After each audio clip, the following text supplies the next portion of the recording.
So let me not lie, I had reservations in going towards this topic because, of course, I'm not married, and many might use the fact that I'm not married to not listen to what I'm going to say in this video. But I say that this can be the deliverance on somebody, and somebody needs to hear this. So please watch this video to the end, because I'm not going to bash marriage. I'm not going to insult the institution of marriage. I believe marriage is beautiful and should be sought after.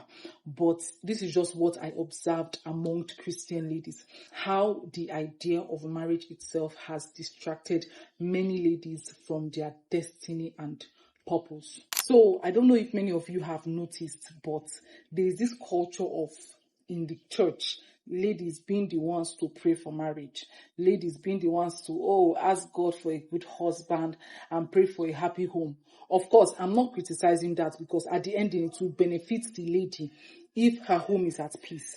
I am not criticizing that.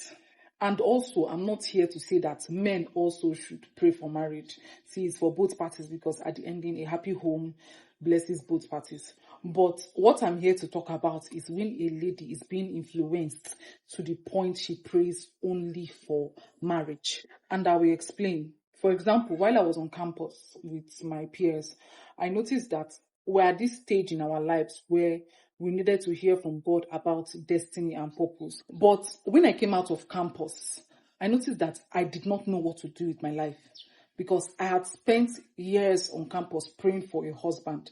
I never once sat down to pray about destiny, pray about what I want for myself as a lady, pray about what am I passionate at, what business do I want to embark, what investments do I want to do, how do I want to build my life. I never thought about that. All I was doing was staying in church and preparing for a potential future husband, which that in itself is not bad, because there are many damaged marriage. No problem, we understand. But only that is the problem. When you emphasize only one gospel, when you emphasize only one truth. And I'm not here to be feministic or, compare male and females, but look at the male counterparts. They are not pushed to pray about marriage the way we females are, or feel that certain pressure. Maybe, yes, it's understandable. We females are the ones that do want to pray about the marriage, because we are very family oriented in nature, and there's this thing in us that maybe that biology that wants to settle down. It's understandable. But then you see the average man in university is thinking, how can I make money? What is my purpose? What can I do? And so on. So I decided to look at my Bible concerning this marriage and whether it's actually the will of God for we Christian ladies to pray for marriage. In my study of scriptures, 2 characters stood out in the Bible for me, and they did get married in the Bible, because the Bible mentioned them being found by the one that they were meant to be with, which were Rebekah and Ruth. So the thing about Rebekah and Ruth in the Bible, because their marriage was written in the Bible, was that they never prayed about marriage. They never made one prayer point. Oh God, give me a man. You see that thing we are doing in church? They never made one prayer about it. But what were they doing that the men they married found them? They were walking in purpose. Simple. They were walking in purpose. For example, Rebecca was walking, she went to the well to fetch water.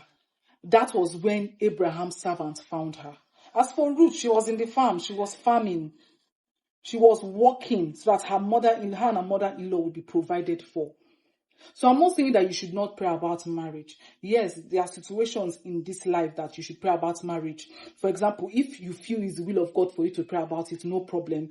If you've noticed is a family pattern and nobody's married in your family, you want to break it, no problem. You can pray.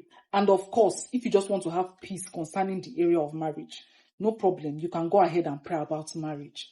But only praying about marriage, making it your core focus, and not praying about other things like your pathway, your destiny. Oh God, grant me wisdom, grant me knowledge. Developing yourself is not scriptural. Many times, God knows you need a man. God knows, okay, this person needs a husband. He knows, and it's not even a prayer point. He knows you need to be provided for. He understands that. But what he wants you to do is walk according to his purpose, walk according to what he has sent you to do in life. And along the way, you will meet the person you are meant to be with. He has a way of bringing them around you. See, sometimes praying about certain things is a sign that you don't trust him. But like I said, if you want peace about the matter, if you feel led to, and if it's a family pattern, you can pray about it. But also know that as you are praying about marriage, don't let it be your only sole focus. I want to ask you a question. Aside from maybe marriage, aside from maybe like, God, I want a man, have you ever spent 1 month staying on a particular prayer point about wisdom, about development, about purpose? Because these things do matter. Because sometimes you might spend years praying about a particular marriage, praying about a particular man. And when that thing comes, you are not prepared for it. You are not well equipped for it. And at the end, you use your hand and break it. So I'm single, yes. And I was actually afraid of making this video because you might come and say, okay, see this single lady coming to advise somebody not to pray about marriage. My purpose for making this video is so that many will not fall into the trap that I noticed of only praying about marriage. See, the truth is, Adam did not need to pray for Eve. Ruth did not need to pray for Boaz. Rebekah did not need to pray for Isaac. They went about their business. They went walking in that purpose God laid for them. God has more to do in your life than just marriage, than just children. He put nations in you. For the scripture has says, out of your belly shall flow rivers of living water. Yes, these things are important in life. Children are important. Raising godly seed is important. Having a wonderful home and glorifying Christ with your marriage is important. But also knowing your individual purpose, that is important. See, let me tell you one of the greatest lies of the devil. For you to constantly be praying about a potential suitor. This one comes. You begin to fast for 6 months. God, is it the one?